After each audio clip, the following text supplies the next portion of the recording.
7h, 9h. Europe 1 matin. 7h23 sur Europe 1, l'heure de retrouver Laurent Tessier. Bonjour Laurent. Bonjour à tous. Le livre de Nicolas Sarkozy, Le journal d'un prisonnier, sort aujourd'hui chez Fayard. L'ancien président a donné un entretien à notre confrère du Point, François-Olivier Gisbert. Oui, Nicolas Sarkozy alerte très vite sur l'état de la France. La situation est grave car depuis près de 70 ans, les conditions d'une explosion ont rarement été à ce point réunies dans notre pays. Si on observe l'histoire, on peut se dire que nous sommes à la veille de ce qu'on appellera un changement de régime. Et une question arrive au début de l'interview. Peut-il se présenter à l'élection présidentielle ? Techniquement, vous le savez bien, la réponse est non, dit l'ancien chef de l'État. Cette inéligibilité dont je suis frappé, on pourra la commenter jusqu'à la fin des temps. Le retour à la source ne fonctionne que pour les saumons. Et comme chacun sait, ça se termine toujours mal pour eux. Restons-en là. Bon, la religion est également très présente dans cette interview. Oui, avec ses confidences de ses 20 jours en prison. J'ai reçu des milliers de lettres, dit Nicolas Sarkozy. 22 Bibles, beaucoup de chapelets, bouleversants.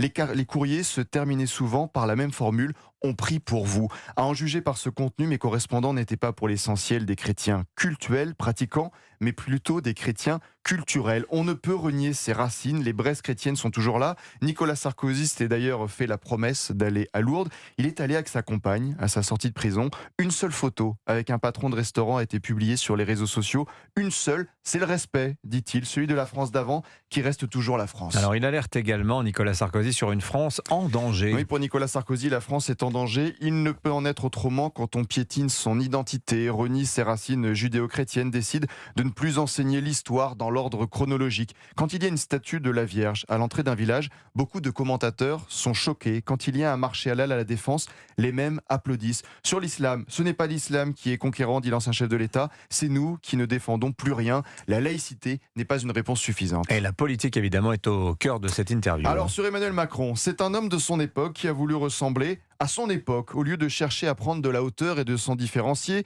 Le problème du président de la République n'est pas qu'il aurait trop de pouvoir, c'est qu'il n'en a plus beaucoup. L'ancien président parle aussi de Jordan Bardella. Quand je l'ai rencontré, il m'a un peu fait penser au RPR, au temps de Chirac. Son discours n'est pas très différent d'une autre à l'époque. Et au niveau mondial, Nicolas Sarkozy alerte, après avoir dominé le monde, l'Occident est désormais dominé. C'est une réalité démographique et géographique. L'ancien chef de l'État livre aussi quelques conseils. Mais pour l'avenir, il est urgent d'en finir avec la détestation de la réussite afin de transformer la France, terre du toujours plus de dépenses, en terre du toujours plus de création d'entreprises.